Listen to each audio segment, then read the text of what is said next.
Uroj që ta shikoni seriozisht, sepse këto që them unë janë të gjitha absolutisht të vërteta dhe absolutisht të verifikueshme.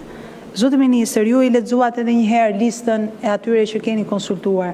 Qartësisht nuk janë në përputhje me ligjin, sepse nuk mund të konsultohet askush tjetër përveç se banorëve kur duhet të prishet shtëpia banorëve. Jeni në proces shpronësimi.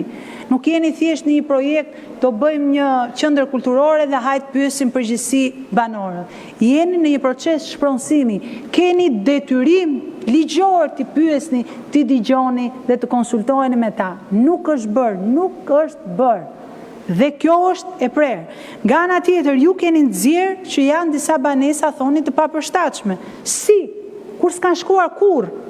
Se që të shkojnë në një banesë, minimalisht do të njoftohet pronari i banesës, për ta parë sa e papërshtatshme është, për t'u mbajtur apo për t'u prishur.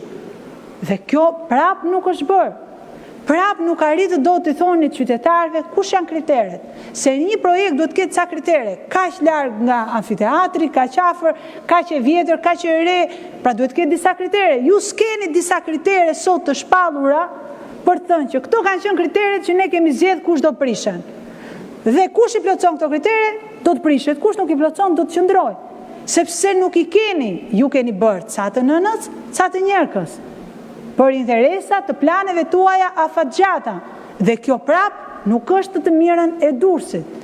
Ju, zotë Ministër, po ashtu nuk na thoni dot këtu, neve që e bëm me shpejtësi dhe ndaj bëm shpronësime tani për tani dhe nuk i lam për në janar, sepse ju e thatë vetë që është një projekt që nis që nga pandemia dhe nuk është çështje shpejtësie këtu për t'i dhënë hakun të Zotit dhe për t'i dhënë shpronësimet nëse do të arrini në atë fazë. Për sa i përket gjykatave, janë në procese gjyqësore, janë pranuar pa ditë, por ju e dini shumë mirë që gjykatat në Shqipëri janë fatkeqësia më e madhe për të marrë të drejtën, sepse ju mendoni t'i shëm shtëpinë, t'ja u shkatroj pa ligj, të enden 15 vjet minimalisht dyerve të gjykatës dhe po e morën të drejtën, çfarë do marrin se shtëpia nuk është më?